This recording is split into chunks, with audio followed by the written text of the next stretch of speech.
Hi, I'm Elisa. Welcome to day 70 of our 365-day Bible reading plan. Today's reading is titled Samson's Riddle.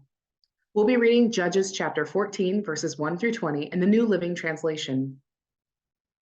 One day when Samson was in Timnah, one of the Philistine women caught his eye. When he returned home, he told his father and mother, "A young Philistine woman in Timnah caught my eye. I want to marry her. Get her for me." His father and mother objected. "Isn't there even one woman in our tribe or among all the Israelites you could marry?" they asked. "Why must you go to the pagan Philistine to find a wife?" But Samson told his father, "Get her for me. She looks good to me." His father and mother didn't realize the Lord was at work in this, creating an opportunity to work against the Philistines who ruled over Israel at that time. As Samson and his parents were going down to Timnah, a young lion suddenly attacked Samson near the vineyards of Timnah. At that moment, the Spirit of the Lord came powerfully upon him, and he ripped the lion's jaws apart with his bare hands. He did it as easily as if it were a young goat, but he didn't tell his father or mother about it. When Samson arrived in Timnah, he talked with the woman and was very pleased with her. Later, when he returned to Timnah for the wedding, he turned off the path to look at the carcass of the lion, and he found that a swarm of bees had made some honey in the carcass. He scooped some of the honey into his hands and ate it along the way. He also gave some to his father and his mother, and they ate it, but he didn't tell them that he had taken the honey from the carcass of the lion. As his father was making final arrangements for the marriage, Samson threw a party at Timnah, as was the custom for elite young men. When the bride's parents saw him, they selected 30 young men from the town to be his companions. Samson said to them, "Let me tell you a riddle.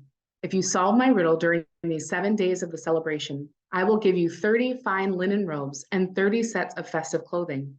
But if you can't solve it, then you must give me 30 fine linen robes and 30 sets of festive clothing."